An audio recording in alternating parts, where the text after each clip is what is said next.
to the What Really Happened radio show. Because World War III is a really bad idea. Here is your host, Michael Rivero. Aloha, America. Welcome to our show today. It is Monday, August 17th, 2015, getting on into the latter part of the month. I got a birthday coming up, unfortunately, which I'll graciously accept when I consider the alternative. You know, the good thing about being my age, nobody's ever going to say he tragically died young. Phone lines are open, 877-300-7645, 877-300-7645. Tom is in our control room, hand hovering over the phone, ready to swoop on down, put you on the air with your comments and questions. And before we get into the news here, over this weekend, there was a huge celebration here in Hawaii, marking the 70th anniversary of the end of World War II with Japan's surrender. It was actually surprisingly quite raucous celebration. Everybody was having parties.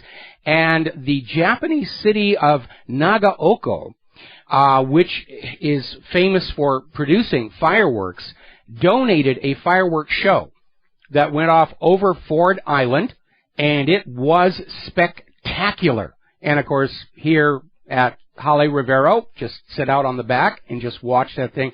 I think it's the best fireworks I've seen since Sydney Harbor in 1999. And I love good fireworks shows. I really do. And these things were just beautiful. And so a big celebration. A lot of people, I even heard people just firing guns in the air. I mean, that's how, certainly much more of a celebration than we had for Independence Day. All right, getting on into the news. As you're probably aware already, there has been a terror bomb attack. They're calling it a motorcycle bomb as opposed to a suicide bomb. In Bangkok's Erawan Shrine, a lot of tourists got killed. 16 people died, 78 more injured, and they're still trying to come up with a motive. Now, you need to understand, over in Thailand, they're in serious domestic problems. They have been shoved onto a military dictatorship, and this may be another case of one of these covert U.S. overthrows of an elected government and installation of a dictatorship starting to backflash. So we'll keep an eye on what's going on over there. Meanwhile, in Ukraine, I think it's time to say there's a war there.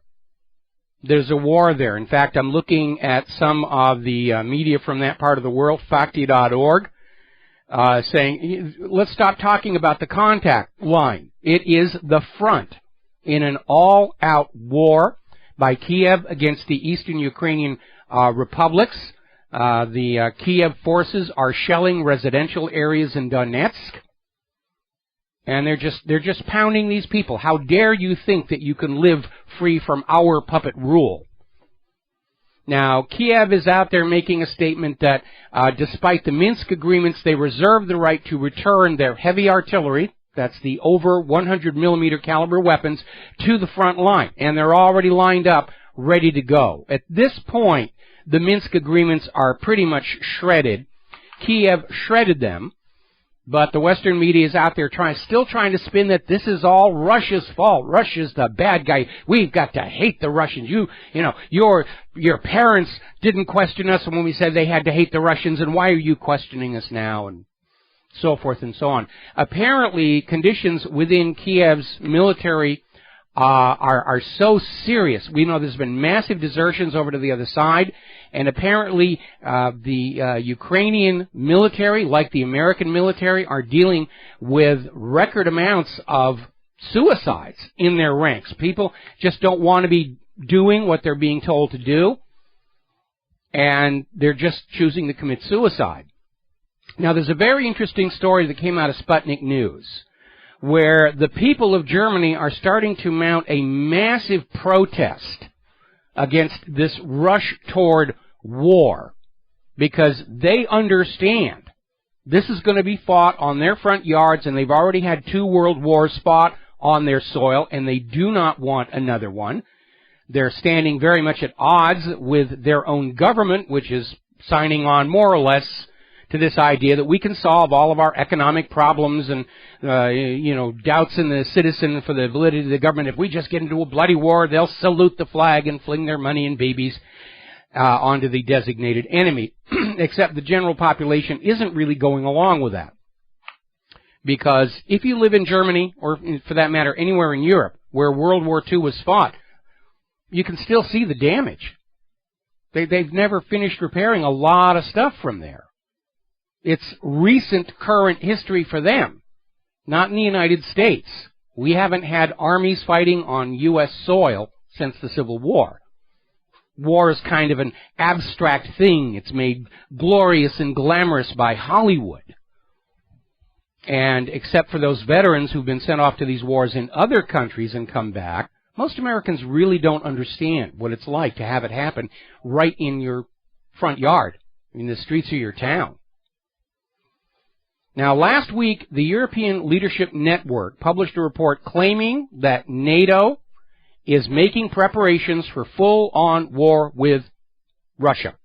NATO today is officially denying they're preparing for war with Russia, but insists they're making preparations to counter Russian aggression. That's the official propaganda line. Really, we don't want war. Honest, even though we've invaded, 20, 30 other countries all over the place, we don't want war. They're making us do it, Mommy. Honest. Really, it's all their fault for being the evil, evil people. So, we've heard that one before here. Remember, all wars are started with a lie. Throughout history, when a leader decides they're going to start a war, they have to lie and deceive their own people into thinking it's the only option. False flag attacks, all kinds of whatever lies it takes to get that war going. No leader in history has ever launched a war of conquest by telling his troops the truth. Since Alexander the Great, who told his troops, we're all going to get rich on this. Now, there's another little article, this is out of thenation.com, asking if U.S. policy toward Russia and Ukraine is actually starting to fall apart because of the growing signs that Europe is really not all hot and bothered to get a real shooting bloody war going with Russia because of that aforementioned front yard aspect of it. But that's not starting the propagandist. And there's a story over at shtfplan.com. And I have to admit, I'm a little surprised because normally this website is a bit more careful in vetting sources for news. But they're running this story claiming that Russia has deployed 50,000 troops to Ukraine, already massed inside of Ukraine itself or directly on the border with all the heavy armor. Now, what's going on here? This entire story is based on social media posts clearly identified as coming from Kiev. Remember, Poroshenko's been trying to get up support for what he's doing by constantly claiming Russia's invading. Russia shot down Flight 17. Russia is poisoning our sheep. Russia's doing this. Russia has a Death Star, whatever he's going to say. Putin is not stupid enough to cross the border into Ukraine. He knows that is what NATO and the U.S. want, a real bloody war with Russia with which to distract the people of Europe and the United States from the economic meltdown their respective governments have caused. Because, hey, that's what worked the last two times. Crash of 1907, World War I. Crash of 1929, World War II. Crash of 2008, look how hard they're pushing. Now, Putin has a strategy for dealing with Ukraine, and for that matter for Iran. And they've already stated what that strategy is. They're not going to directly intervene. Putin's plan is much more clever than that. And when we come back from these commercials, I will tell you what it is. We'll be right back. And aloha, America. Welcome back to the show. We're talking about the situation in Ukraine, and we're seeing a renewal of the propaganda. Oh, this is all Russia's fault. Russia's coming to get us. We must have a war with Russia. And Putin knows that's what NATO and the U.S. actually want, a full-on confrontation, bloody shooting war. So they can use it as a distraction from the economy. It's not our fault you're all going hungry. There's a war. I blame those gosh darn Ruskies and those Chinese. It's all their fault. If you are a loyal American slave, you will blame the people we tell you to blame. Now, Russia basically told the world what their strategy was all the way back when the U.S. began this aggression against all these other countries.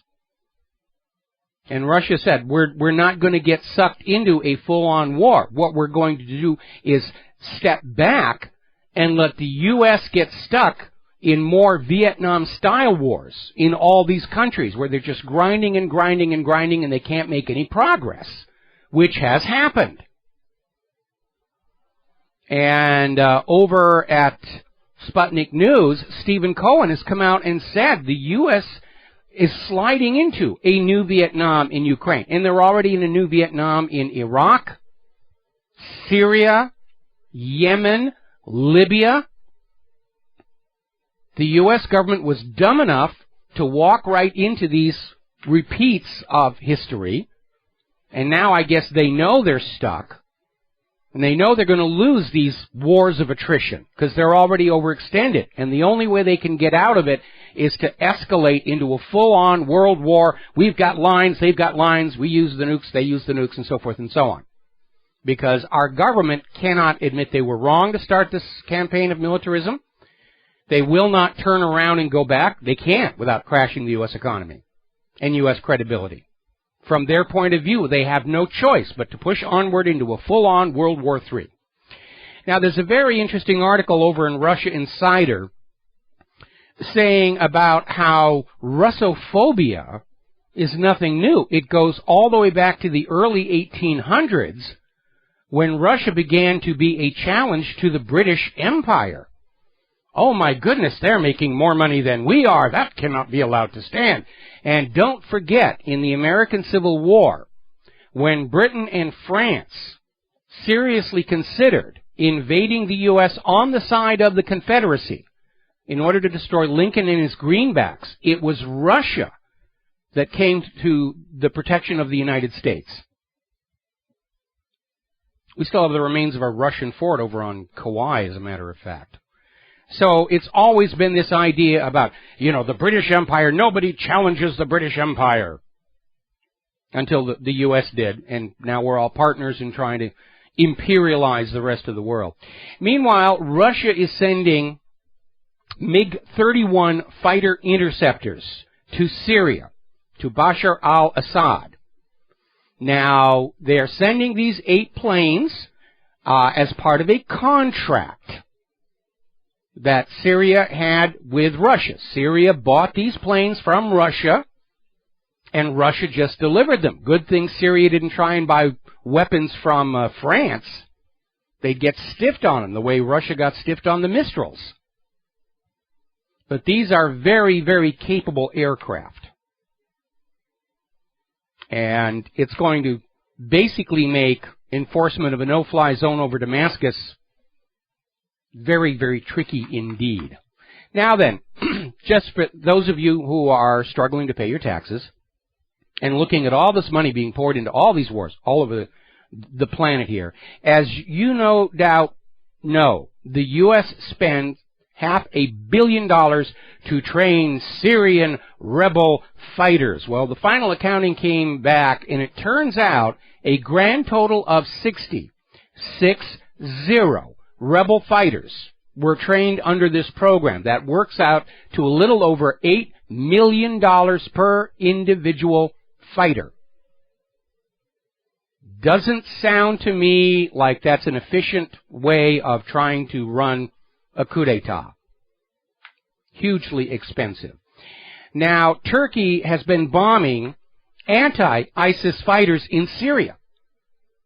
And people are just saying, what's going on here? We were told that we're at war with these evil ISIS terrorists and not the people of Syria. And yet we constantly see U.S. airstrikes hit Syrian infrastructure.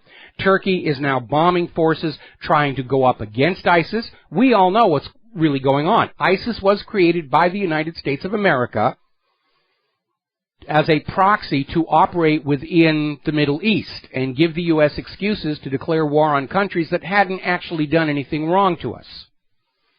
Turkey has now hired a lobbying firm, Squire Patton Boggs, to lobby the U.S. to go along with whatever they need to go on. And it's rather interesting because this same lobbying firm is tied to a lot of the 2016 candidates. It's all a very incestuous kind of a situation. Now, there's an article over at Penny for Your Thought blogspot, Israel planning a provocation of some kind to justify invading Syria, a ground invasion, not just airstrikes. And they're looking at some of the statements made by Israel about they're just waiting for the first mortar shell to come across the Golan Heights and they're ready to rock into Syria. Everybody's trying to start wars all over the place because they can't think of anything better to do is really what it comes down to. Can't fix the economy, can't regain the trust of the various populations, can't hide the corruption anymore. Yeah, let's get a war going. That'll always... people in times of war, they'll trust their government, they'll believe their politicians, they'll throw a snappy salute at the flag and do as they're told. That may have worked before. It's not going to work this time. And anybody who is in planning and propaganda for any of these governments who thinks that's going to work again, they're delusional, and they're leading their respective governments into an absolute disaster. By the way, remember a year ago where David Cameron said the war in Afghanistan was over, at least as far as Britain is concerned? Well, didn't quite work out. SAS troops are back in Afghanistan because those gosh darn Afghan people don't know they're supposed to stay conquered. What's wrong with them that they don't obey the rules we just made up? That once we put your country under puppet rule, you're supposed to just stay there and be happy with it. Probably if the puppet rulers actually ran the country decently for the people, they'd be okay with it. But every one of these nations conquered and placed under puppet rule, the people of that nation suffer hardship because the wealth of the 1% is built on the debt of the rest of the world. We'll be right back. And aloha America, welcome back to our show. Now down in Yemen, there's been a major demonstration in Damar City to express support for their leader, al-Houthi, as opposed to the installed U.S. puppet who's now hiding out over in Saudi Arabia, and basically saying that they are ready to respond harshly to the Saudi invasion of their country. These people aren't fooled by all this propaganda that this is all about going after ISIS. This is Saudi Arabia acting as the U.S. proxy to punish the people of Yemen for kicking out their U.S. puppet ruler. That's what's going on here. They're not fooled by it, neither should you. Meanwhile, here in the United States of America, a large group of American rabbis, more than 300, wrote members of Congress urging they support the P5+1 deal with Iran, signaling that the U.S. Jewish community is not going along with Netanyahu's rabid demand that the deal be killed. And of course, last week we reported where Netanyahu reportedly actually believes that Jews living in any country on earth owe more loyalty to him and Israel than to the countries in which they live and do business. That's his attitude. If you are Jewish, you are under his rule, and you ignore your own government. They're irrelevant. Now, with this Iran deal, everybody's out there screaming, oh, Iran's going to build a bomb, Iran's going to build a bomb. They've been saying that since the 1980s. Hasn't happened yet. And we got a little bit of a clarification from Iran's defense minister saying, well, our military policy is defensive only. And he's right about that. History's on his side. Iran has not launched a war of aggression against another country in over 200 years. And he's saying, we can defend our country from outside invaders with conventional weapons. And there's a religious prohibition against nuclear weapons in their country anyway. And Iran is confident of repelling any attack on Iran, short of being nuked by Israel or the United States of America. I mean, let's talk common sense here. And, of course, what we hear from the U.S. media and Israel, and they're building a nuclear bomb. They're going to come and attack us. They're going to kill us all unless we kill them first, which is the same thing they were telling us about Iraq and Saddam's nuclear weapons. If at first you don't succeed, lie, lie again. That's the motto of the war propagandists. They actually think you are so stupid you don't remember how you got lied to about Iraq's nuclear weapons. Oh, they'll fall for it again. They're just morons and dummies out there in the great unwashed masses of American people. They actually think the Kardashians are something important in their lives, you know. Now, there's a very interesting article over in Vox.com, how Congress could kill the Iran deal and why they probably won't. And they're basically looking at the head counts. And they're saying that Congress can pass a bill of disapproval over the Iran deal, but they don't have the votes to override a presidential veto. Now, Secretary of State Kerry and Secretary of Energy Moniz are out there saying this is the reality. If the U.S. drops out of the P5+1 deal, first of all, it's not going to affect any other countries. They're already there in Tehran making deals. Kerry and Moniz are saying this will isolate the United States of America. Will be seen as the rogue and the pariah by the rest of the world. Not Iran, the U.S.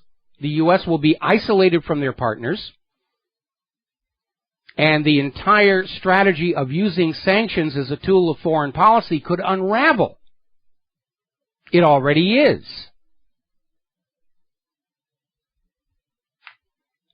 Now, there's another article over in Counterpunch that is reiterating a point I was making a little while ago.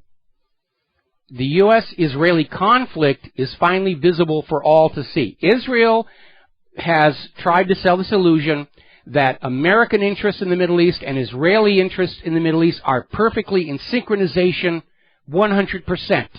Nobody should ever question what Israel wants in the Middle East because it's what the U.S. wants as well. Well, a lot of people have questioned that. And this article is hammering that home, that more and more people are saying the government of Israel and the government of the United States of America have very different interests and desires in the Middle East.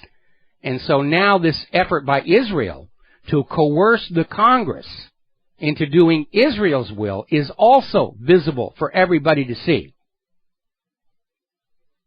Now, the House of Representatives, which is on the forefront of screaming, we got to kill this Iran deal, a bunch of them are over in Israel getting wined, dined, videotaped with goats or something, whatever it's going to take to get their allegiance to Lord Netanyahu. They're all up for re-election next year. And as we get into October of next year, I'm going to be reminding everybody across the United States of America how their representatives went over to Israel and got treated like royalty and then came back and carried out Israel's will in Washington, D.C., rather than the will of the people of the United States of America. They're supposed to be representatives of you, not a foreign power. And we're going to be hitting that hard all next year. Let's vote them out. The way things are already starting to evolve in the campaigns, this next year, 2016, could be the year that Friend of Israel is an election loser. And I would like to see that happen. It's time for we the people to take back control of our country from a foreign power. Now, there's another article over at Counterpunch talking about Israel's hysterical opposition to the Iran nuclear deal. And at this point, it seems to be nothing more than a desire to prove they're still calling the shots in Washington, D.C. And the more they do that, the more the American people are noticing. And nobody's buying the nuclear ambiguity. We all know Israel is a nuclear-armed state with at least 200 nuclear warheads. They've got so many they were trying to sell one to South Africa. And for them to be out there screaming that, oh, Iran must be kept from having nuclear weapons, it smacks of double standards and hypocrisy. And for Congress to go along with that, I think people, not just Trump, people are looking for any candidates next year who are outside the system, the mavericks. We may see a lot of people start to throw their hats into various races for the House and even for the Senate, who are outsiders, who are buoyed by how well Trump and other mavericks are seen to be doing. Speaking of which, we're going to grab ourselves a phone call. Mo in Florida, aloha, welcome to the show. What's on your mind? Welcome to you, Michael. Thank you for taking my call. I appreciate it. I'd like to just get your opinion on this. And I think, in my opinion, I think Trump could be a ringer, and here's why.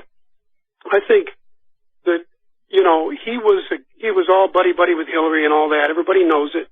I think this guy could have been put in there to kill off the rest of the candidates. I'm here. Hang on. No, you hang on. This is my radio show. All right. Okay, I have had this same idea thrown at me time and time again, and frankly, if Trump thinks he could really win, he's not going to be buddy-buddy to anybody. I've had all these people screaming that Trump is a friend of Israel, and he's made the politically correct statements about that, but now we're seeing Israel is out there saying, we can't let this guy be president. Okay? This idea that he's a ringer, with his ego, if he thinks he's got a real chance to win, he's not going to be anybody's ringer. Okay? We got to take a break. Can I just explain myself? No, because we got a commercial break. Bye-bye. Aloha, America. Welcome back to the show here, and we're going to get into the political campaigns a little bit further on.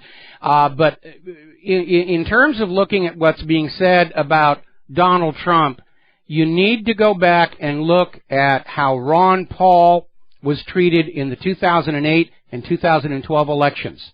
They wanted him out. He had phenomenal grassroots support. He really represented change, and the entrenched political machine did not want him anywhere near the nomination.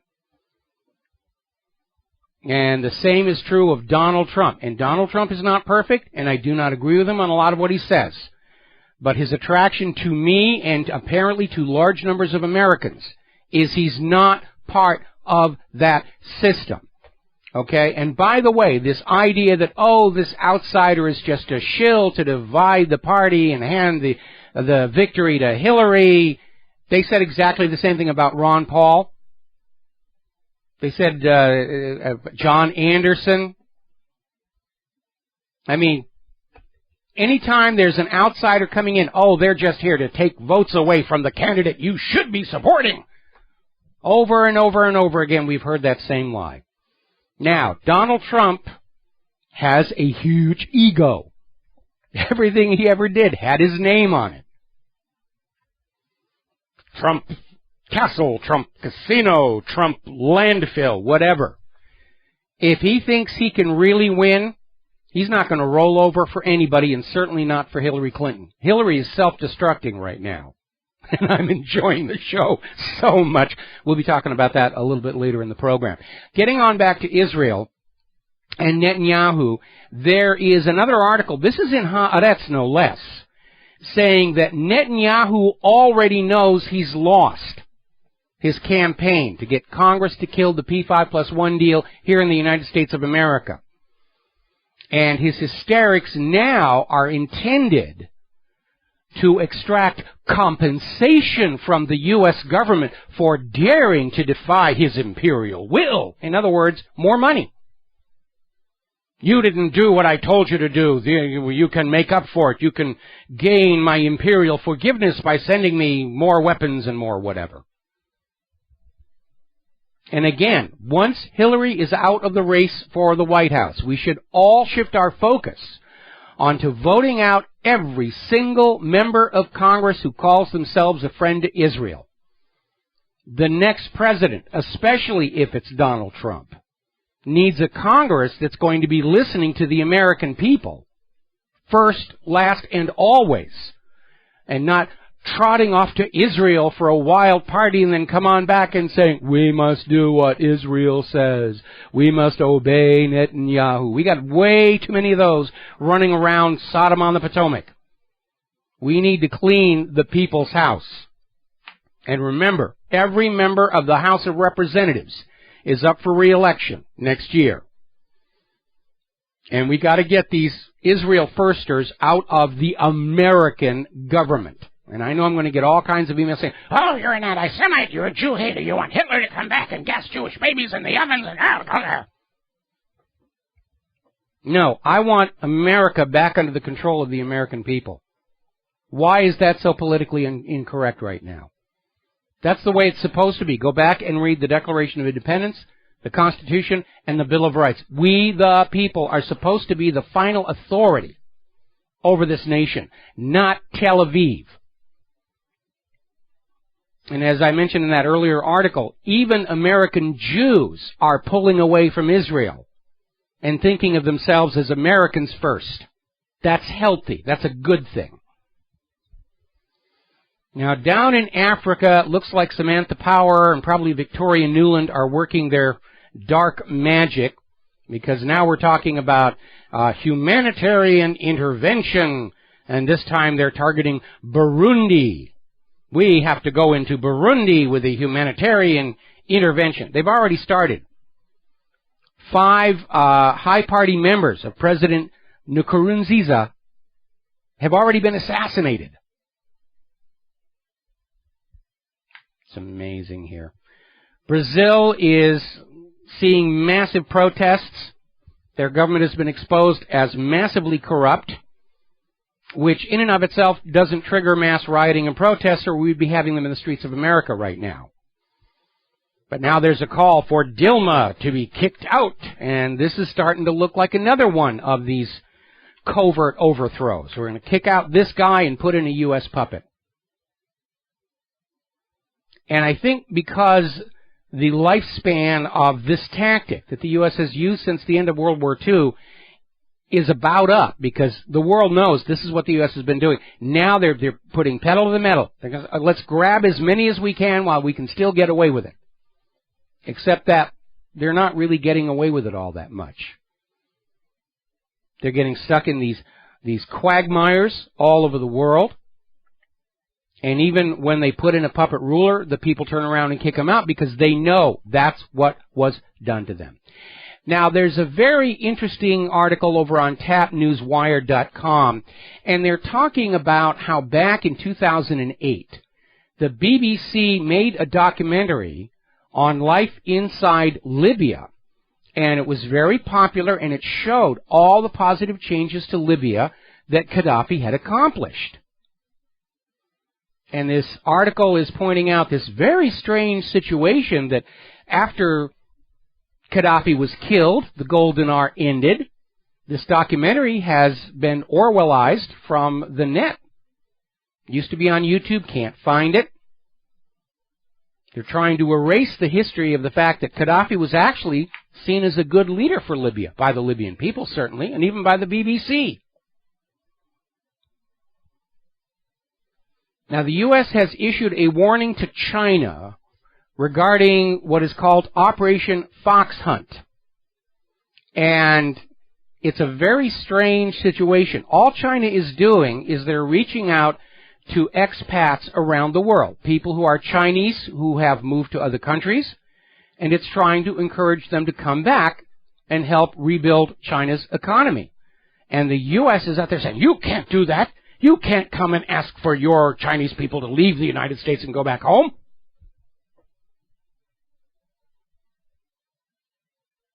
Apparently, the U.S. thinks that Chinese legal immigrants in this country, if they were to leave, represents a major blow to our economy. A lot of them are here on H-1B visas because they're far more highly trained for high technology than what's coming out of the Common Core curriculum these days.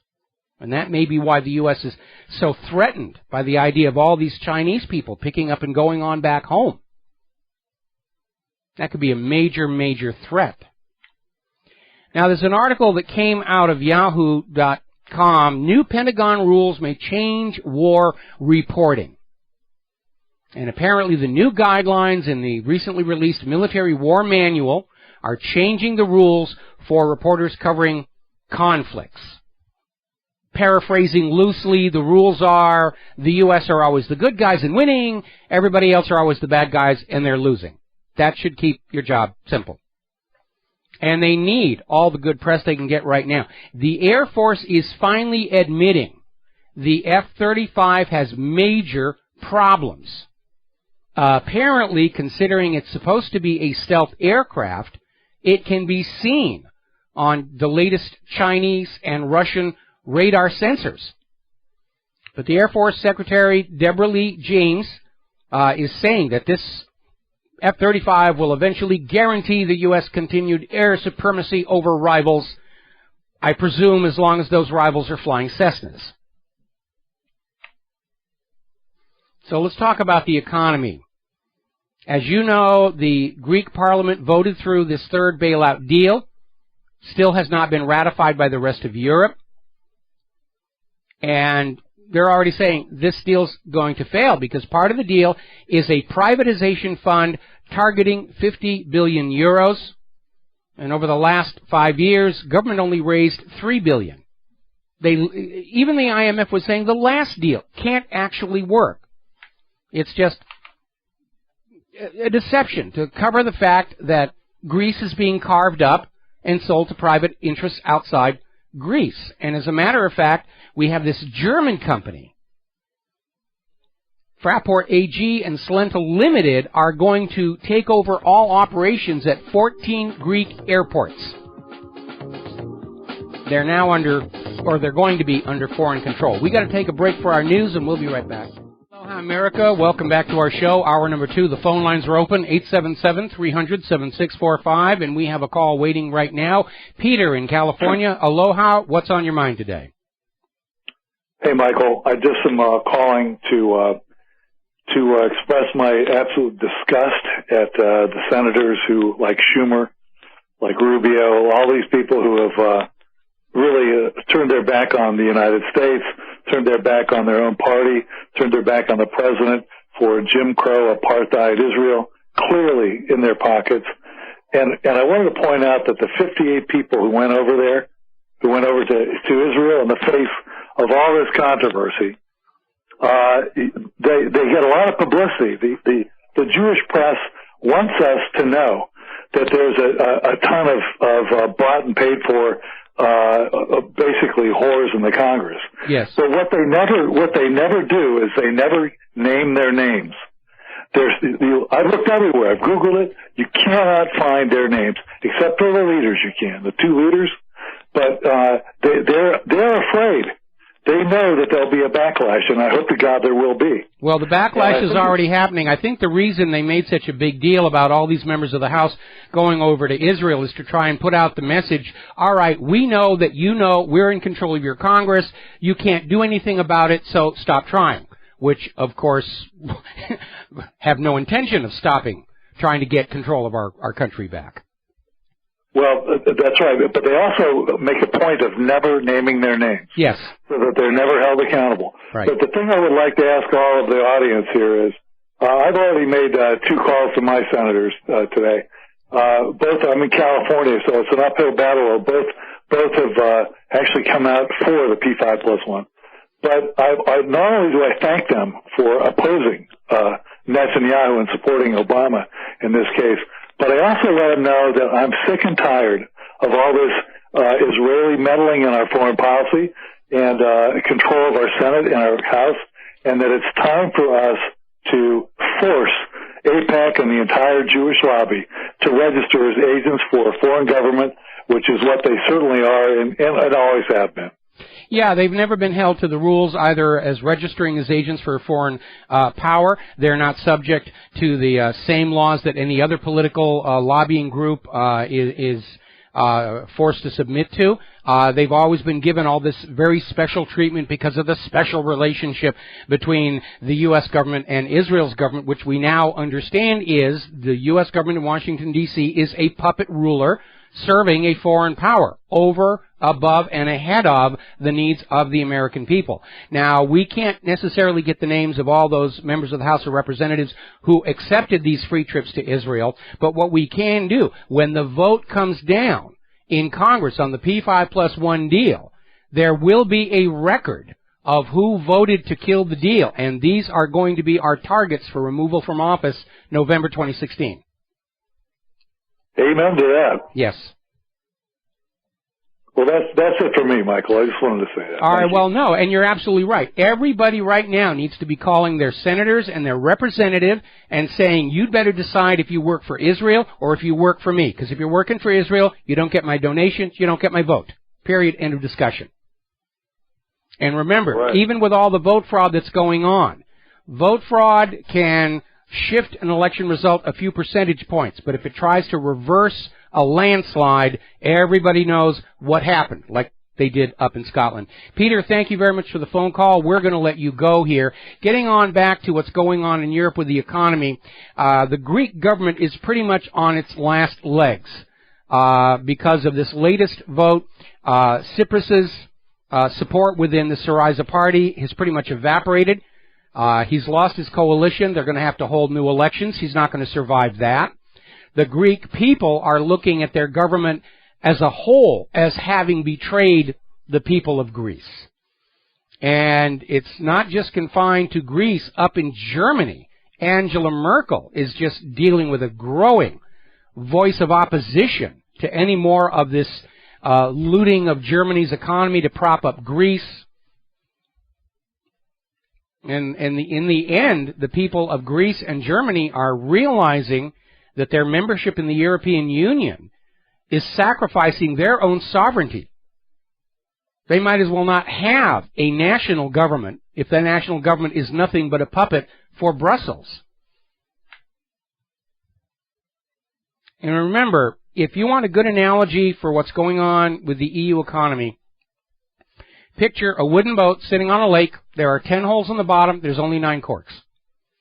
And everything that they're doing amounts to yanking a cork out of one hole and shoving it into the other hole in full view of the press camera, saying, we're working to solve the problem.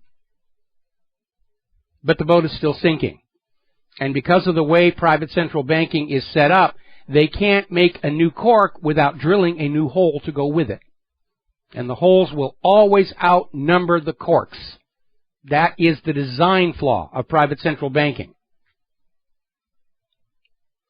Now, Russia has now dropped their ban on imports of dairy products from 29 different companies down in New Zealand. And so that whole sanction fight is starting to fall apart as well. Another article coming over from Sputnik News, away from the dollar, Russia and China to create entirely different gold market. And basically what this article is saying, while the Western financial centers are trying to crush down gold prices to keep people in their devalued paper system, Russia and China and these other emerging economies are snapping up the gold as fast as they can. And by the way, so should you. Every time they dump a lot of paper contracts on the market and gold prices drop, that is your opportunity to buy the dip. And you should. U.S. Steel is permanently closing their plant in Alabama. Say goodbye to all of those jobs. Story coming out of Investment Watch blog, retail sales collapse confirmed. Macy's, Sears, Kohl's, and J.C. Penney are reporting way down consumer spending. And they don't have the cold, brutal winter to blame it on like they did in the first quarter, which you're supposed to forget there was a cold, brutal winter because we all know there's human-caused global warming.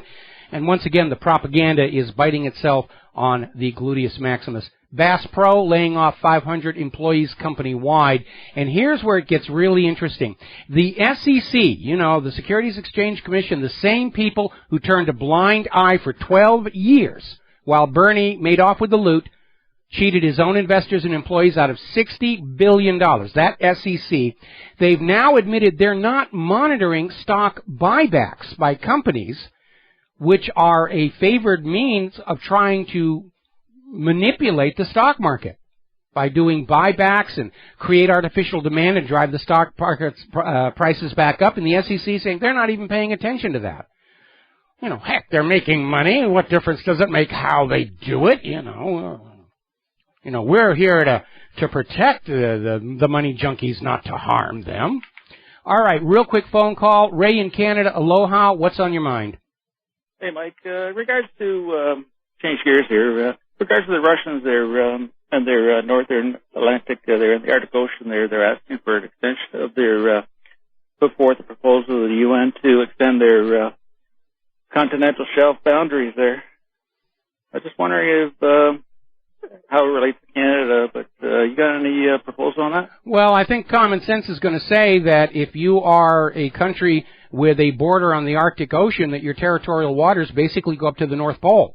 And that would be it. Unfortunately, the oil that's under the Arctic Sea is not uniformly spread, and everybody's trying to say, well, our territorial waters go around here and through here, and they're jockeying to basically try and draw some map lines on the Arctic Sea for future oil exploitation. And the propaganda here is that Russia is somehow bad for wanting their piece of the Arctic Ocean, but Canada and the U.S. are good, and it's just another area to fight over. For a follow-up on that regarding Canada? Okay, well, we've got to take a break for commercials, and I'm going to have to let you go. Thank you very much. And aloha, America. Welcome back to the show here. Now, responding to that caller from Canada's concerns, under international law, the nations that surround the Arctic Ocean are allowed to declare a band of ocean 200 nautical miles thick, projecting from their coastline out, as an exclusive economic zone in which they can conduct shipping, drill for oil, do fishing, whatever. The rest of the Arctic is considered international waters, the high seas. Now, what's going on is it's becoming known that there are still some vast untapped oil reserves underneath the Arctic Ocean. It can be very hard to get down there. It's an even more daunting technology challenge than drilling in the Gulf of Mexico. And so we're hearing from various nations that they want their economic exclusion zones basically to run out to the edge of their continental shelves, which is considerably further than 200 nautical miles. And we're starting to get into an area where exactly where on the continental shelf one nation's border begins and ends becomes a point of contention. This is sort of a larger scale version of what we're seeing Israel try and do in the eastern Mediterranean, where they're declaring huge swaths of the eastern Mediterranean their territorial waters, even though very clearly these waters are in front of other countries like Lebanon and Gaza. And because of the oil resources down there, it's going to be a bit of an argument. Now, Canada used to be a pretty much peaceful country, but unfortunately they've gotten sucked up in this Western central banking war machine, and certainly they're going to be acting in coordination with the interests of American oil companies who would like to harvest that oil and make money off of it, sell it for the U.S. dollar. And so at some point there may be a point of contention. Now, looking at the map of the Arctic, I'm not seeing anywhere where these continental shelves between Canada and Russia are going to significantly collide other than above the Bering Straits and that whole area. And that may be the point of contention. Again, common sense is going to tell you, start at your borders, go directly north till you hit the North Pole. That would be it. But unfortunately, share and share alike does not seem to be the policy of the Western countries these days. Now then, down in Ferguson, somebody is really trying to start a race war in this country. This group, Oath Keepers, which seem to be just media troublemakers, they're now going to arm 50 black Ferguson demonstrators with AR-15 rifles and then dare the cops to shoot them. Now, first of all, think about from the point of view of the Oath Keepers. They're going to hand these rifles to these black Ferguson demonstrators, and they could get these demonstrators killed. Even if these Ferguson demonstrators holding the rifles don't point them or shoot them, they're literally saying, we're hoping the white cops are going to shoot the black people. The U.S. government is desperate to trigger some kind of a coast-to-coast crisis, a race war that they can use to justify a temporary national state of emergency, which will turn out to be permanent, and martial law. Tom in our control room is saying could be a setup for banning the AR-15, which we know the U.S. government wants to ban those. They want all the powerful weapons in their hands or the hands of their buddies in the Mexican drug cartels, and they want you, the American people, to be defending your homes against criminals with basically little cork pop guns. That's it. This is a setup. Everybody out there trying to escalate the violence is doing exactly what the U.S. government wants. And the message to my white brothers and my black brothers and my red brothers and my peach, taupe, and mauve brothers, plaid brothers, all of them, do not get suckered in. Go back and reread the history of COINTELPRO in the 1960s, how the FBI's undercover informants intentionally fanned up race hate between the blacks and the whites so that they would not unite together in their agreed-upon opposition to the war in Vietnam. Divide and conquer of the civil population is a tool of domestic statecraft by this government, by virtually all governments. And this government has been trying for years to get some kind of a controllable uprising going that they can crush down brutally as an object lesson to the rest of us slaves. It was that aborted armed march, Adam Kokesh, July 4th, we're marching into D.C. with guns. It was going to march across a bridge that would have set them up to be absolutely hammered by the police. That fell apart. All of these racial incidents, they're trying to fan up violence. They had people from the U.S. government down there in Ferguson, down there with the George Zimmerman, Trayvon Martin, agitating in the black neighborhoods, trying to fan up trouble. They need race riots. Don't give them what they want. All right, getting on to the campaign for next year. Donald Trump has released his plan to combat illegal immigration after all of the statements he made and the controversy that he created. I don't think there's much. They've put up a position paper on his campaign website, and Trump is saying, basically, a nation without borders is not a nation. And he's right. And his plan is to basically shut off that southern border. He wants to tax Mexican visitors to pay for it. But you know something? We all need to remember, President Eisenhower succeeded in halting all illegal immigration at the border with Operation Wetback. And he had only 10% of the current resources of our current border patrol. If Eisenhower could do it, so can Trump. And if Obama cannot do it, we need to ask why. I think this flood of immigrants into our country is to dilute and destroy our national sense of identity as part of the plan to get us to accept a global government and a new world order. Now, Trump's plan is already being criticized by saying, oh, how can you break up these families? You know, it would be cruel and unusual to tear these families apart. Well, you know, families started being torn apart when one of them came up to the U.S., became an illegal immigrant, and then tried to bring them all in. But Trump's got an idea. Grab the entire illegal family, deport them as a unit. Problem solved. All right, we got to take another break for commercials, and we'll be right back. Aloha, America. Welcome back to the show. Now, Donald Trump was on TV over the weekend on Meet the Press and is laying out his positions. He wants to deport all illegal immigrants, certainly in favor with that. Help pay for a border wall by taxing Mexican visitors to the U.S. May work. Then he said two things that I think are very revelatory. He wants to send troops to fight ISIS, and he wants to demand payment from our Middle Eastern allies for fighting their wars for them. Now, maybe Donald thinks he's playing to the common awareness of what's going on, or maybe he's just dangerously naive. And remember, he is an outsider. That's his attraction. Maybe Donald Trump doesn't understand that ISIS is a creation of the U.S. government. which is going to be a big stumbling block. And this idea of demanding money from our Middle Eastern allies is a statement made by somebody who is either unaware of or thinks you are unaware of the original petrodollar deal. Now, Trump is playing to the disaffected American population, which is the majority.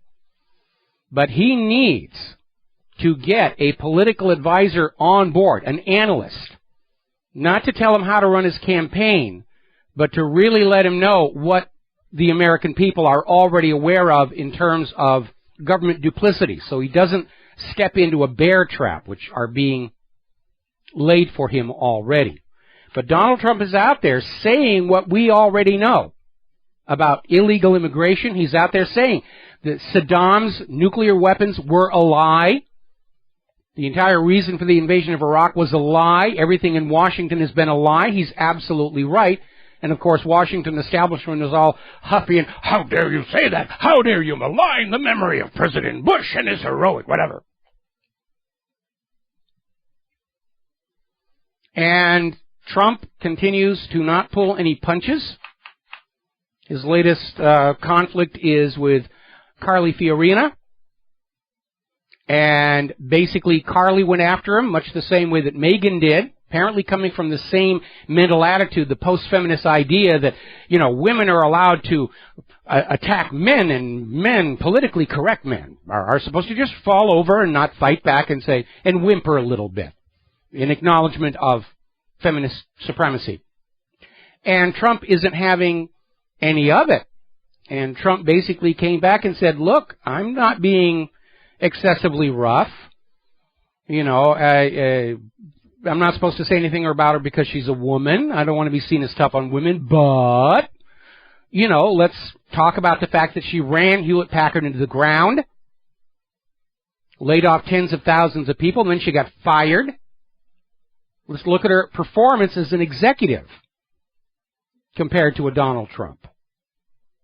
And apparently following that broadside, Carly Fiorina's press secretary simply said, we don't have anything to add. Good for Trump. He's not pulling any punches. And he is right. Carly not only almost wrecked Hewlett-Packard, she almost wrecked companies using the products made by Hewlett-Packard during her tenure, including my animation shop.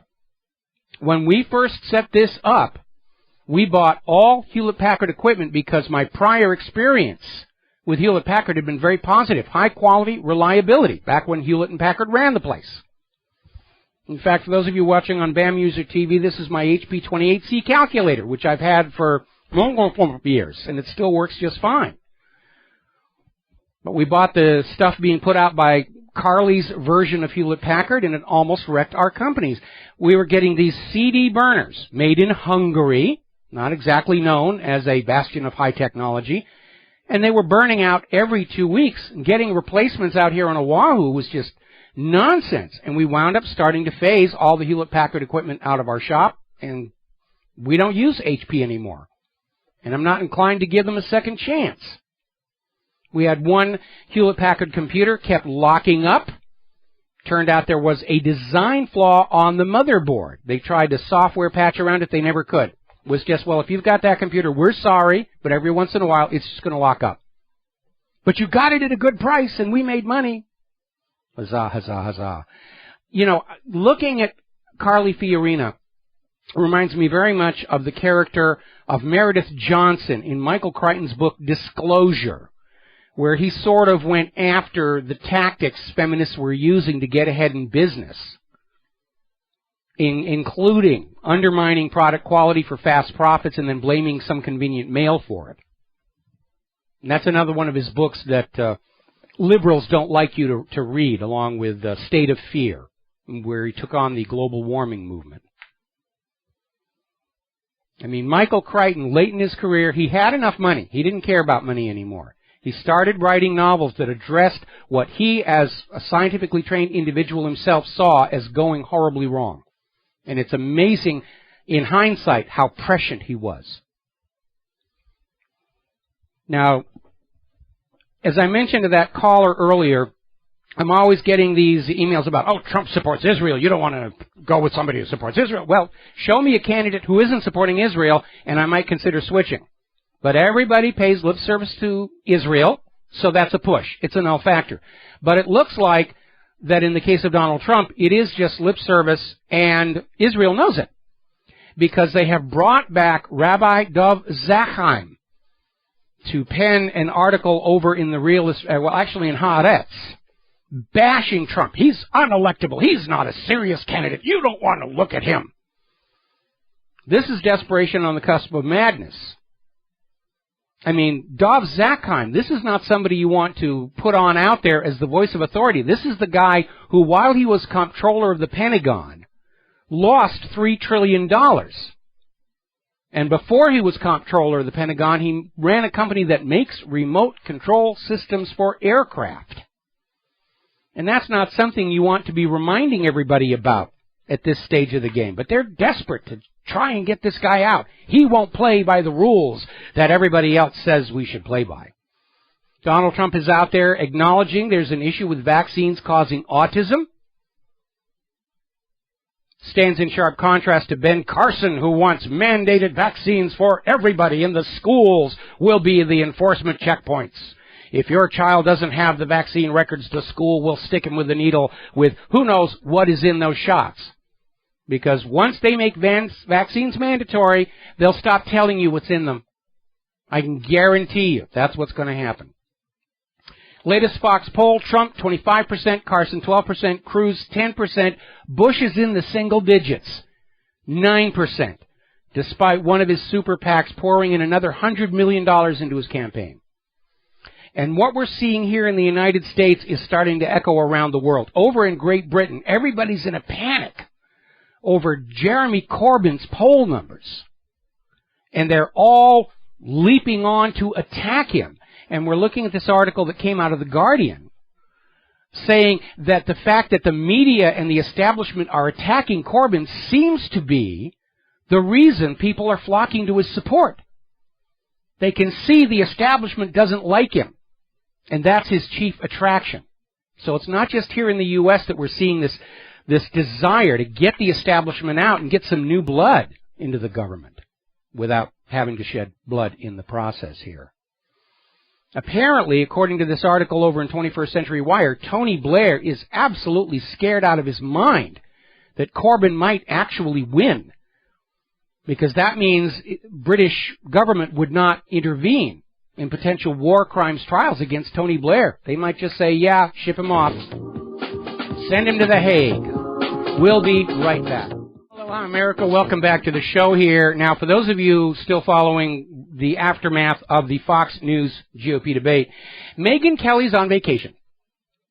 And Fox is now trying to defend itself from accusations that Megyn Kelly kind of got put out to pasture for a short interval because of the tremendous public outcry over her very obvious biased attacks against Donald Trump. And a spokesperson from Fox on Friday said, these rumors are absurd. They're right up there with, UFOs and phony moon landings and Elvis still being alive here, which sounds like confirmation to me when they're out there trying to kookify it with that sort of stuff here. So let's talk about what's going on with Hillary Clinton and her email server.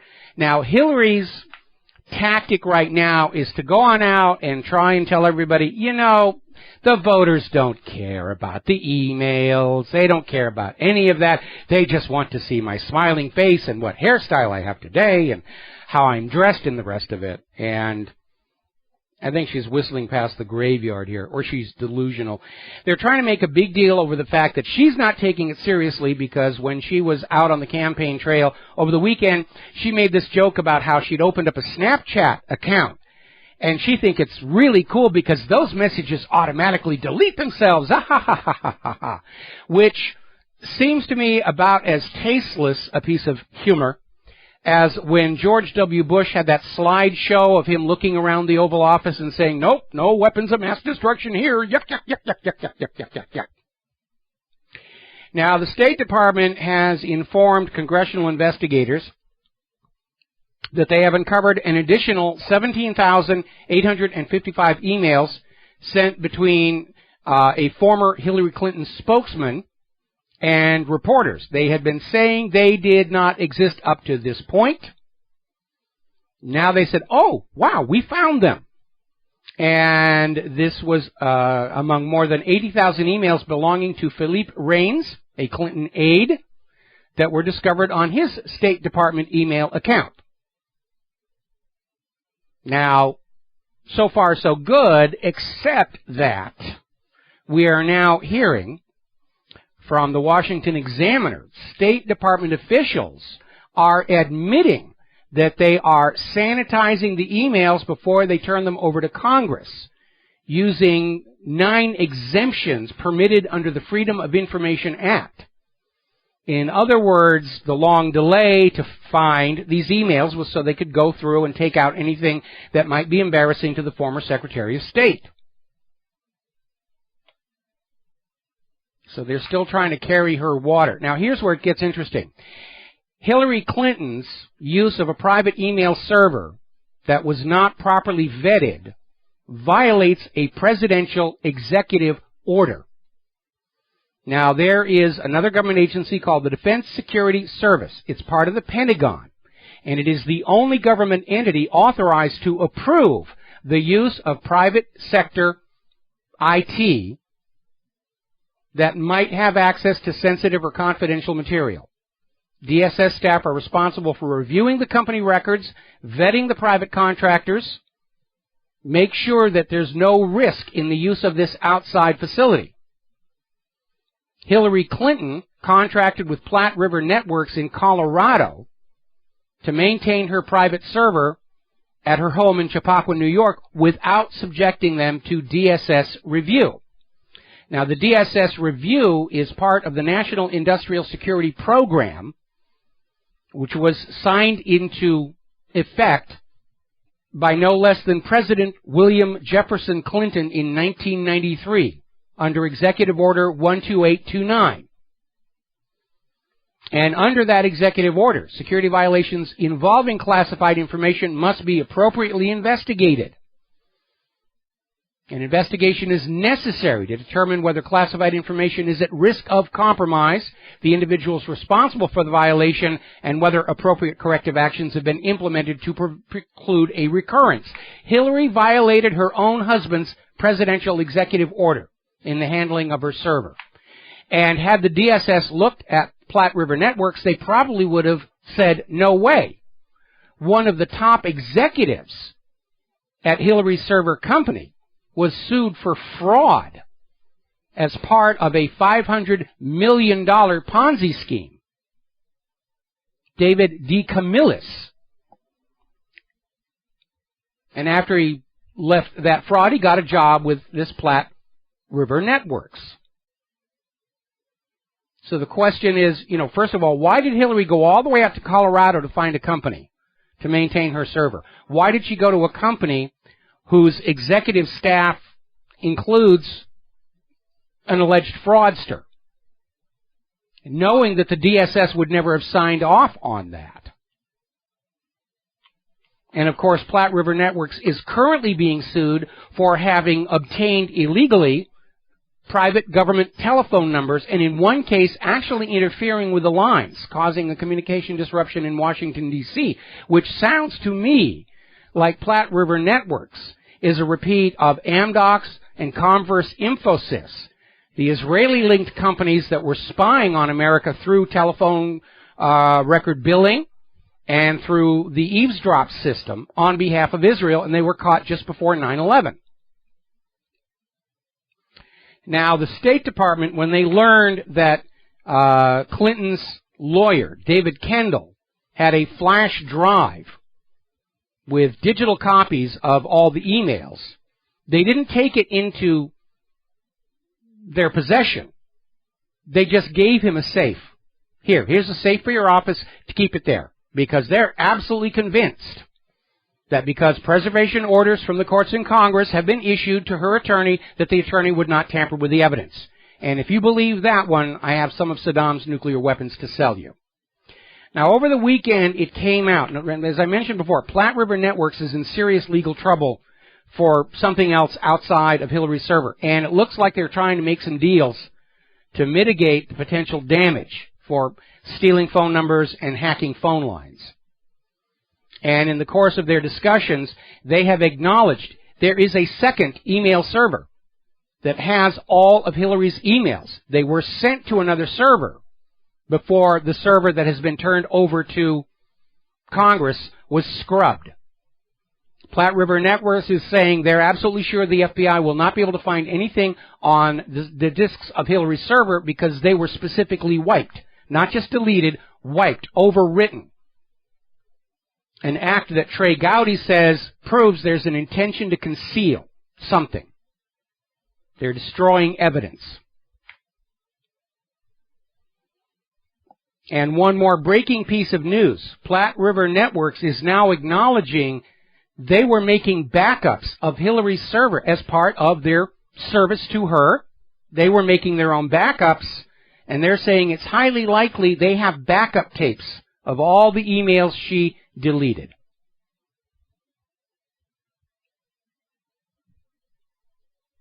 Current estimates are that Hillary Clinton may have illegally stored 1,500 classified emails on her private unsecured server. Remember, it was wide open to hacking. They didn't use any encryption. And a lot of people are beginning to equate the email scandal as being on the same scale as Richard Nixon's audio tapes. It's getting ugly. And by the way, have you seen the pattern in the Clintons? I did not have sex with that woman, Monica Lewinsky, Bill Clinton. I did not store classified emails on my server, Hillary. Seems to be a family trend of lies, fraud, and deception. Now, right now, and let's be honest, Hillary is never going to be prosecuted for what she's done. They have the goods on too many people. The reason she kept the State Department emails on a second server is to have blackmail information. But, technically, she's liable for prosecution under 4 different felonies. Actually, one's a misdemeanor, the other 3 are felonies. Misdemeanor to keep classified materials in an unauthorized location. This is the one that got David Petraeus fired. Felony punishable by 3 years, custody of public records, and then destroys them, is guilty of a felony, maximum punishment 3 years. The Espionage Act defines as a felony punishable by 10 years.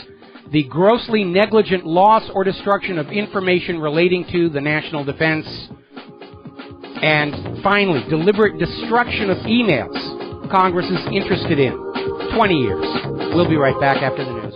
Aloha, America. Welcome back to the show. Now, Pando is running a story. We just had a member put this at WhatReallyHappened.com.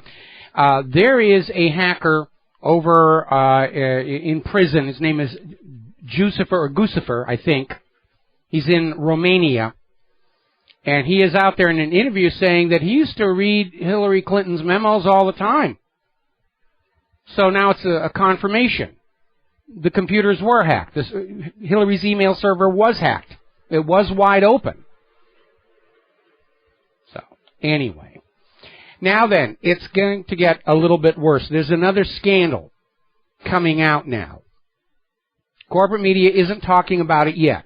While Hillary Clinton was Secretary of State, State Department employees were selling U.S. visas on the black market.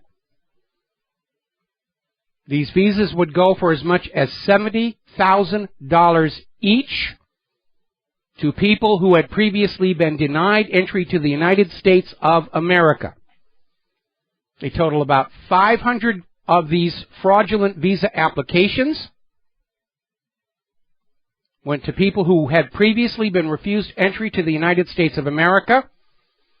The State Department employees made about $9 million doing this right under the nose of Hillary Clinton. The next step is going to be to see if any of these recipients of these fraudulent U.S. visas made donations to the Clinton Foundation.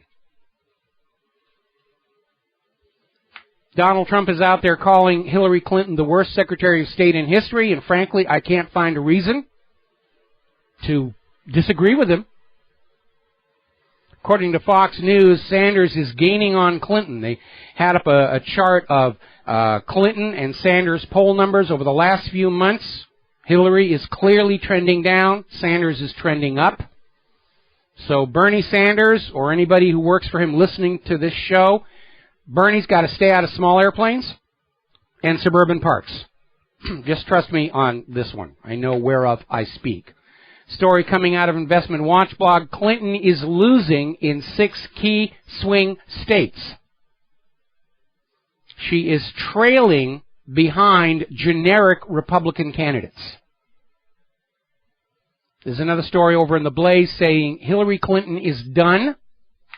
Get ready for Elizabeth Warren to be put up there as the new will be the first female president of the United States of America. I love this line they have where there's already chalk marks on the outline of Hillary Clinton's political career. Now, Huckabee is on his way to Israel to raise funds for his campaign and talk about why the Iran deal is so bad. Now, technically, under U.S. law, Huckabee can only accept donations from expatriate American citizens living in foreign countries. But there are absolutely no controls in Israel as to how the expat Americans are getting all the money they're going to be giving to Huckabee. Could be coming from Israeli nationals, which would technically be a violation of campaign finance laws had the money not been laundered through a convenient expat. Jeb Bush is out there making the comment, taking out Saddam Hussein turned out to be a pretty good deal. Really? I don't think so. Of course, he's out there, he's keeping the family legend alive that Saddam was bad and the Bushes are good. And all of this stuff would be working if we didn't have a maverick Trump out there saying what we all know is true. The claim that Saddam had nuclear weapons was a lie. The whole premise for the Iraq War was a lie.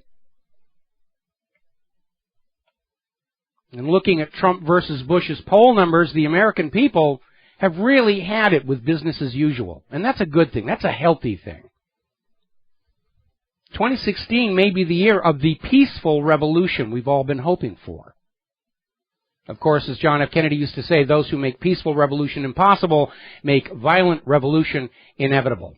We are getting reports that Chris Christie may drop his presidential bid this month. He's not doing very well. I'm surprised we haven't seen more people drop out of the GOP race considering all that's going on there. All right, we're going to take ourselves a phone call. Tom in Texas. Aloha, Tom. Welcome to the show. What's on your mind? Well, howdy, Mr. Michael. Howdy. I said howdy, Mr. Michael. And I said howdy back. Aloha, howdy. Right on, man. But I just want to sum up Hillary in one sentence. Yes. Hillary doesn't care about anyone or anything but Hillary. Very true. Also true about most people who go into politics.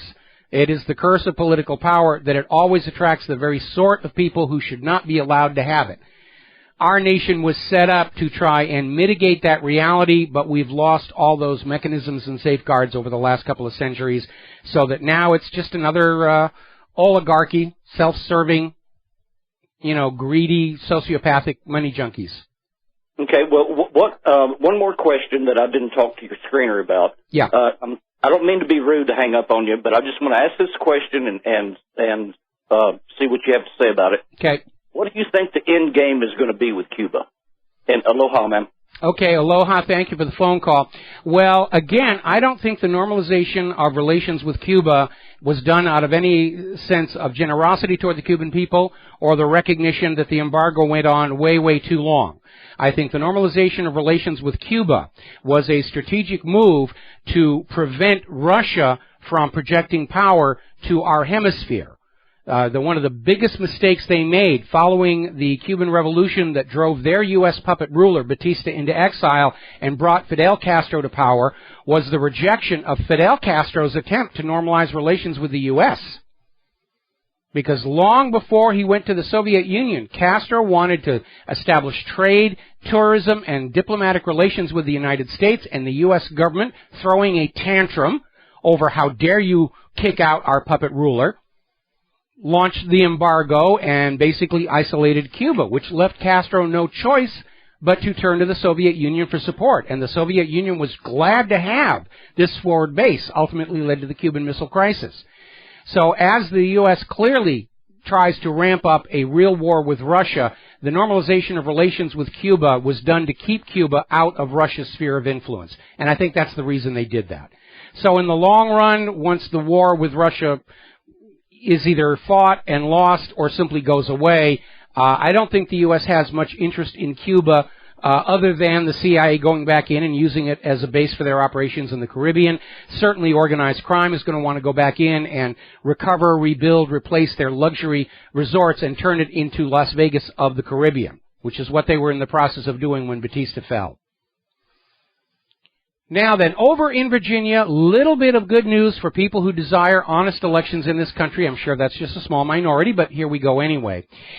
Virginia has decertified the WinVote touchscreen voting systems after exposure of major security problems, including a poorly secured Wi-Fi feature for tallying votes at a distance, possibly manipulating them as well. We've got to get rid of all these electronic machines. They're all wide open to fraud. And if you have not gone over to blackboxvoting.org, it's run by this wonderful lady named Bev Harris. She has dedicated her life to getting honest elections back in this country. And there's an HBO documentary, Hacking Democracy, that features Bev and her work. And she's a modern-day hero. And I admire her greatly for what she has done. But election fraud is epidemic in this country, and it lives in those electronic machines that are designed to allow elections to be rigged and stolen by the people who are currently in power. And we need to get rid of them. Paper ballots, audit trail, counted in front of the voters. We have to get honest elections back. We'll be right back after these commercials. And aloha, America. Welcome back to the show. Now, John McCain is off the reservation. And yes, I do mean that in its original connotation of somebody just being a little bit out of it. But in this case, it happens to be literally true. Apparently, over the weekend, there was Navajo Code Talker Day on the Navajo Nation, and Senator John McCain was there speechifying. And he literally got run off the stage and out of the reservation by activists who are standing up in defense of the water rights of their land, which are under attack. During these times of drought and water shortage, you've got all these bottled water companies who are trying to get onto the Indian reservations and suck their aquifers dry and sell it back to the Indians at $2 a bottle. So McCain got run off the reservation. I love that. We're going to grab ourselves a phone call. Mark in Texas, aloha. Welcome to the show. What's on your mind? Yeah, actually, I just want to bring two things. One, I just want to make a statement about, I know that very good thing is, Trump has said that it's none of our business with the Ukraine. It's a European matter, and that's great. That really goes against the grain of the neocons and gives me some hope that we're not going to be led by these warmongers into a God forbid. Well, can I respond to that before you go any further here? Because it's another example of where Trump is showing his naivete, where he clearly does not understand, or he thinks we don't know, that in point of fact it was the United States that created the Ukrainian crisis with the coup d'etat against the legitimate government first part of last year. And I hope maybe Trump is just misjudging the American people in terms of what we know about what's been going on. If he truly believes what he said about Ukraine, it's an indicator that he needs a good education. And he needs to get himself a good political analyst who's going to tell him the true history of what's been going on. Because otherwise, his opponents are going to be able to lure him into a trap based on what he doesn't know about what's going on. Well, he really didn't say one way or the other, right? He just said it's none of our business. I would disagree. It's our business because we created the mess, and we are at least morally responsible to clean it up. Yeah, well, I think eventually that Putin's going to clean it up himself.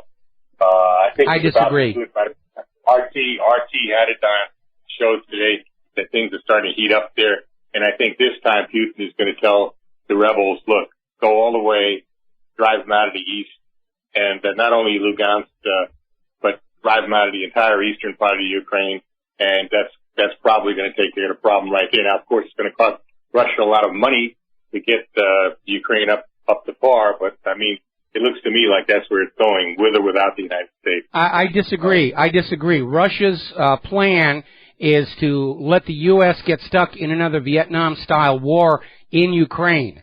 And I think Putin is ready to write off the eastern Ukrainian republics rather than give NATO and the U.S.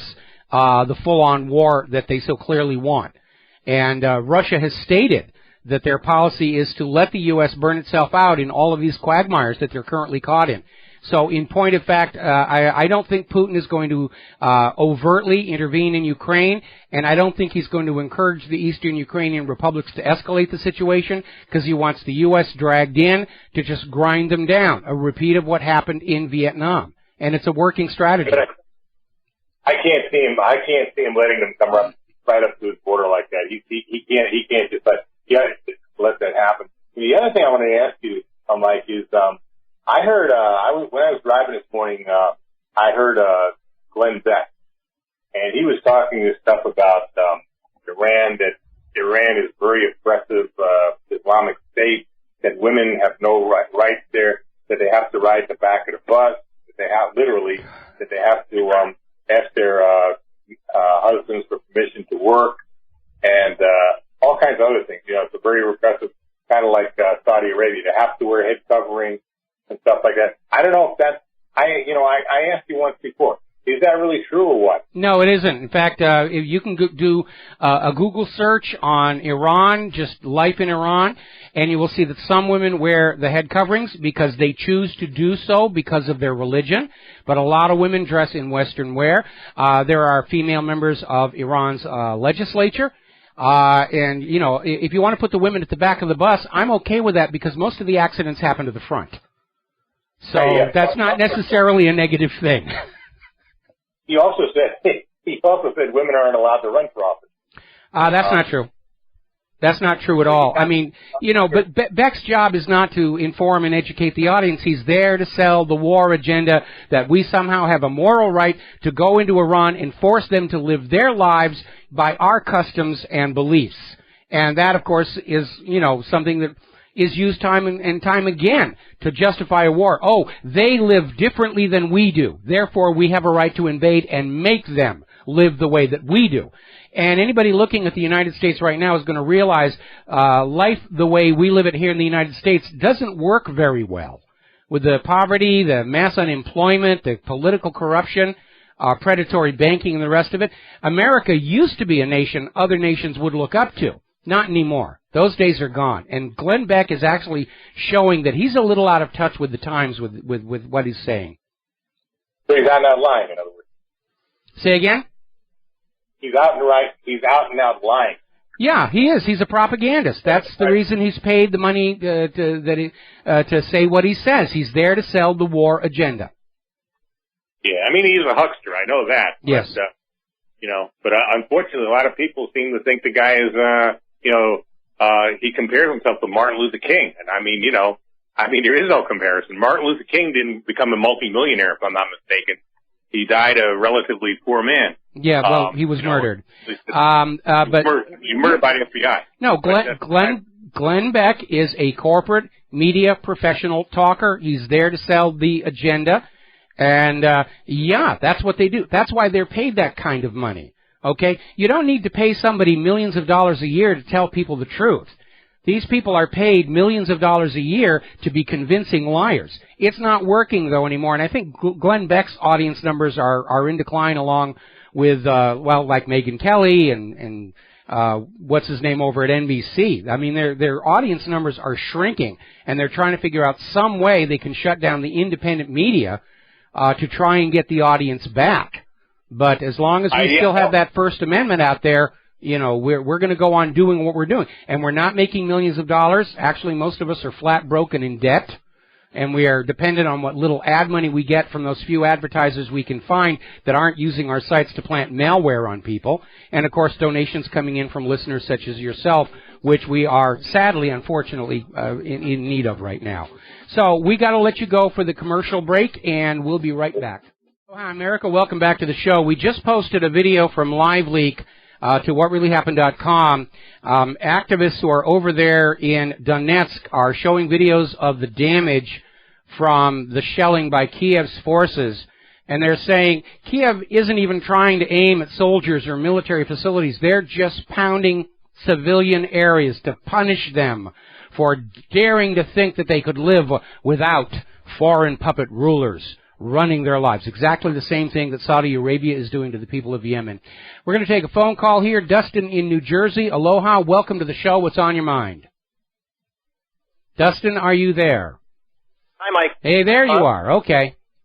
Hey, Mike. I don't think Putin will let the East fall. I mean, he has advisors in there, you know, like, just to be there. I just can't see him letting the East fall because that's a buffer. You know, and I'm Ukrainian, so I got, you know, my family goes back, you know, from there, obviously, and you know, I had family members in the Russian government, and I can tell you that Putin will not let the East fall. Respectfully, I disagree, because if Putin intervenes on the buffer zone, then he will be judged the aggressor, the provocateur. I think Putin is ready to write off the eastern Ukrainian republics, but he will fortify Russia's border, which he's perfectly within his rights to do. And because Putin is looking at the larger picture here. He's not looking at Lugansk and Donetsk and Odessa. He is looking at trying to keep a full-on global bloodbath from breaking out, one that inevitably is going to go nuclear. And that's Putin's priority. And he's probably seeing, and I'm sorry that your family comes from there, from Putin's point of view, the eastern Ukrainian republics, letting them go is a small price to pay to not let this war escalate any further. Because remember, Ukraine's not a NATO member. Yes. And, you know, obviously, you know, the NATO's not going to get involved if... Oh, yes, they will. Oh, yes, they will. They've already started talking about how, you know, Kiev is a special partner, and they're making all these little euphemisms where even though Ukraine is not yet a formal member of NATO, that obviously NATO must, you know, go on in to counter Russian aggression. That's the propaganda that they're using.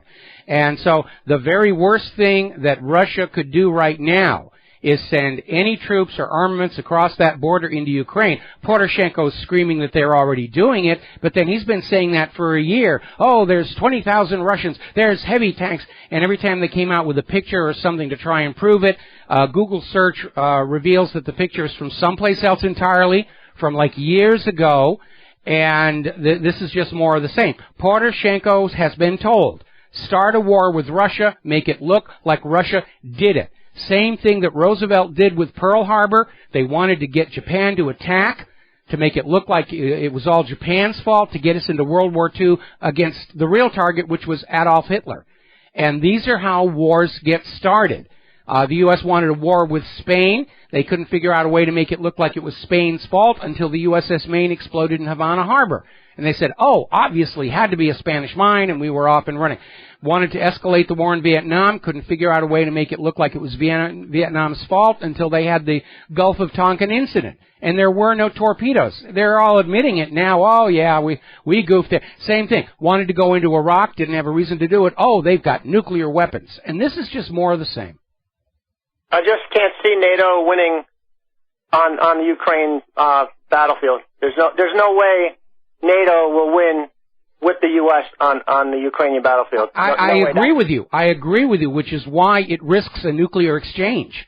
Because, you know, once they're committed to an outright war with Russia. On the day they realize they cannot prevail or even survive conventionally, they will uncork the nuclear weapons. Because remember, for all the talk about Saddam's nuclear weapons and Iran's nuclear weapons and the rest of it, only the United States has a history of actually using nuclear weapons of mass destruction against the civilians of other countries.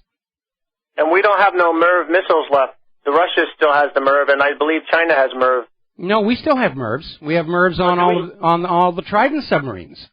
Oh, I thought Obama was dismantling the MIRVs on the. They're decommissioning some of the older ships to comply with treaty. They're being converted into what's called an arsenal ship, where each of the single Trident missile tubes will now carry 7 cruise missiles, which can also be nuclear armed, by the way. So, I mean, they're technically not part of the strategic nuclear forces, but they're still nuclear armed and they're very, very capable. I think, maybe. I mean, based on what the Air Force is now admitting about the F-35, all of this American weaponry may be just very good-looking junk that, when actually put into a real conflict, is not going to work very well. It wasn't that long ago where the Joint Chiefs brought in this Navy admiral and said, if we go to war with Russia and China, what's the life expectancy of our carrier battle groups? And this guy said, 2 weeks, maybe 3 if you keep them in port. And, yeah, America's military might may be an illusion. But people don't realize anti-ship missiles are a lot cheaper to build than an aircraft carrier and their battle group. Yeah, they absolutely are, and China just revealed this new one they've come up with, 1,200-mile range, Mach 10, designed to locate and attack carriers in a battle group. The U.S. has nothing that can... That's the DF-21, I believe. Yeah, and the U.S. has got nothing that can stop that. Mike, one more thing. I don't know if you talked about the Russian military sending some remaining on order to Syria, the MiG-31. Yes, they sent 8 of the MiG-31s, and that is also a very formidable aircraft. Yep. All right, thanks, Mike. All right, thank you very much. We're going to let you go, and I think we're going to close the phone lines for the rest of the program here. And there we are. Now then, want to talk a little bit about this Planned Parenthood situation, getting a lot of hate emails from all the people who are out there saying, how dare you, you know. But we dug out some historical things here, okay? Margaret Sanger, the founder of Planned Parenthood, came out there and she actually said, the purpose of birth control is to create a race of thoroughbreds. Margaret Sanger was a founding member of the U.S. eugenics movement, which had the idea that some government agency would decide who could and could not have children to improve the breed. Adolf Hitler thought it was a great idea, got his inspiration for race hygiene from the American eugenics movement. Of course, what Hitler did with that discredited the whole idea of eugenics, and they've kind of had to go underground, but they're still there. And when you go back and actually look at the founders of Planned Parenthood, you know, they literally said the government should ban unfit people from reproducing. Well, who decides who's fit and not? It's a political decision. And Adolf Hitler had a direct connection to Planned Parenthood in that he was inspired by it. And that's what's going on. And, you know, they're trying to defend the fact that Planned Parenthood has most of their clinics in black neighborhoods, saying that, you know, there's no bias whatsoever. But Margaret Sanger herself thought blacks were an inferior species that should not be allowed to reproduce. That's in her own words. That's what's out there. All right. We're coming up here on another commercial break here. One thing before we go here. Hollywood has no less than 25 superhero movies getting ready for production. After what happened with Fantastic Four last weekend, you'd think they'd maybe start looking for some new ideas, but all the really creative people in Hollywood got kicked out because we weren't politically correct. We thought for ourselves too much. Anyway, we're going to take a break for commercials. Back with human-caused global warming.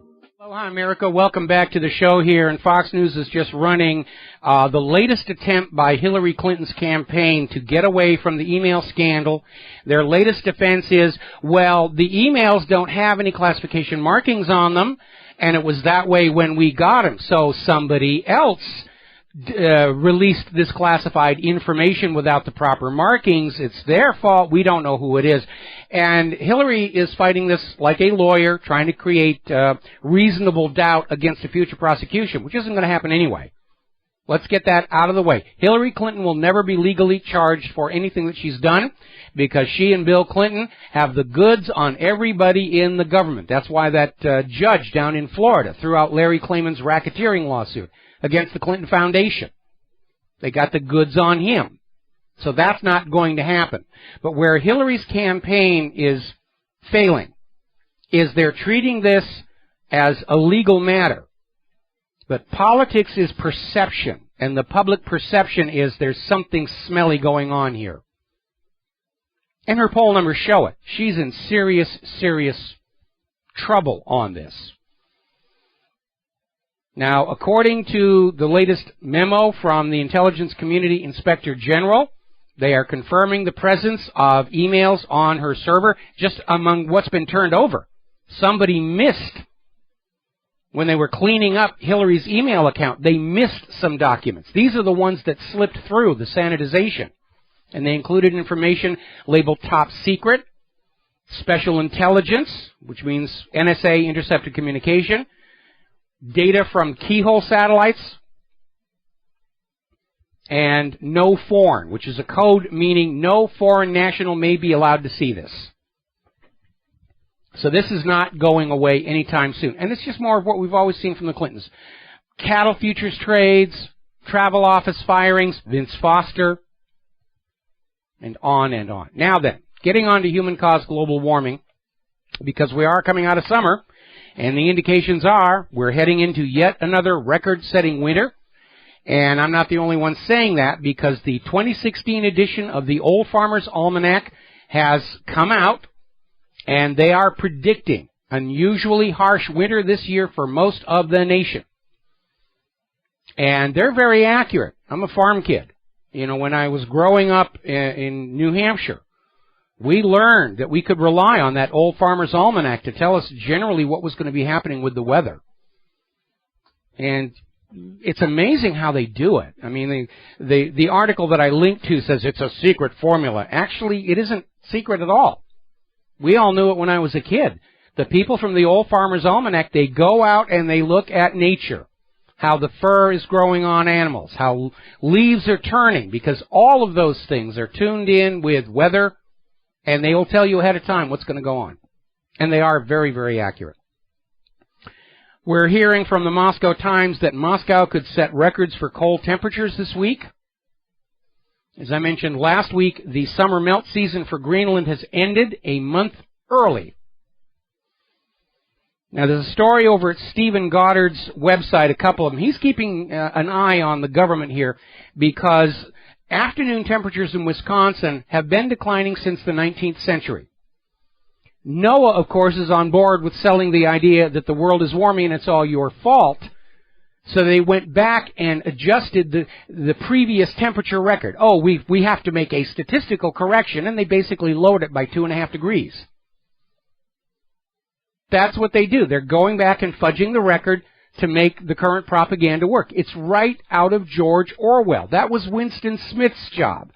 The government says the world is warming, so Winston Smith's job was to go back in and change all the historical records to show that it was really much, much cooler back then, and we, are dealing with human-caused global warming. They've been caught with another fraud over in North Carolina, trying to edit that past data. Trust us, we're the government. We wouldn't lie to you about something that important. Now, we were making a lot of fun over Boston's snow pile that lasted into the summer. It's gone. Didn't quite qualify as a glacier, but there's still a big one over in Buffalo, New York. And there was this story out there, was a YouTube video And they're talking about how there's still gigantic piles of snow left over from last winter. And they try and explain it away, saying that, well, it's become overlaid with dirt and crud, and it's very dark, and that's why it hasn't melted. Well, obviously these people don't understand physics, because clean, fresh snow reflects most of the sunlight away, which is why it takes a while to melt. If you overlay it with a dark substance, that dark substance absorbs sunlight, becomes warm, and would actually speed the melting, not inhibit it.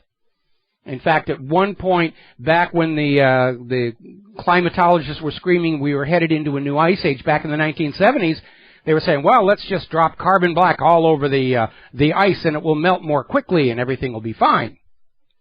But they're still out there lying to sell this agenda. They're going to go on lying.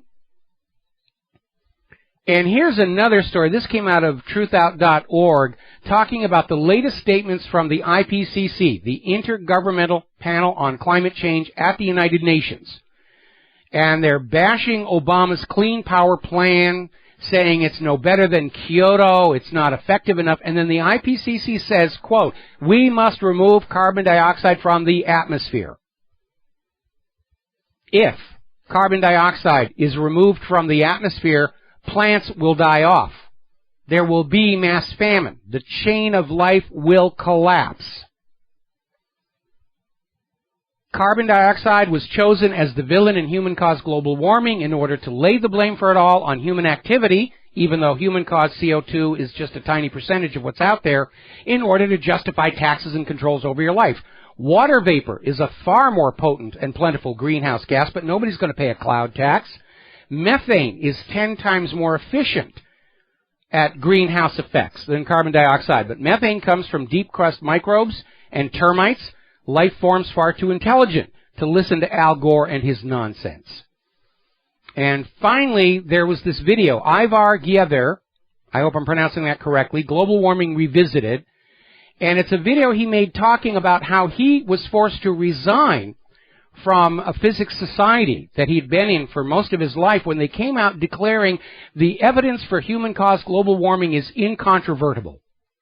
And that's a political term. It's not a scientific term. No real scientist ever uses the phrase incontrovertible, because the whole point of science is supposed to be a willingness to abandon previous dogma in the face of new data. That's how it's supposed to work. But science these days has been co-opted by politics and money. They're the new priesthood. In the Renaissance and medieval times, the rulers could get the public to go along with an agenda by bribing the priests to say, oh yes, you have to go and conquer the Holy Lands. You know, your leaders are appointed by God, you should never question them. Well, religion has lost much of its influence over modern life, particularly in the aftermath of all the child molestation that's going on. And so now, the rulers are using scientists. Yes, I have a scientist in his white laboratory coat telling you that the world is doomed because of what you're doing. And they're hoping that we'll fall for that, but we're not going to, because we understand that individual scientists are just as easy to corrupt as individual clergy or individual politicians. It's what they're in business for. Now then, apparently out down in Florida, 40 Army Ranger students and 4 instructors were out on an exercise and got struck by lightning, which I guess tells us which side God is on in the coming war, for those of you who believe in such things. Several U.S. wines have now been recalled from the Russian market, not for economic reasons, not for sanctions or embargo. They were found to contain harmful chemicals that got through the venting process into the final product. And Russia is very serious about the health of its people. That's why they ban GMOs. There's the music. I got to go do Jim Goddard's show up in Vancouver. We'll be back tomorrow here on the Genesis Communication Network. Until then, stay safe, stay informed, stay skeptical, make good choices. Share everything that you learn on this show with all your friends in social media. We're trying to stop this war before it reaches a nuclear phase. Have a good afternoon. Aloha, America.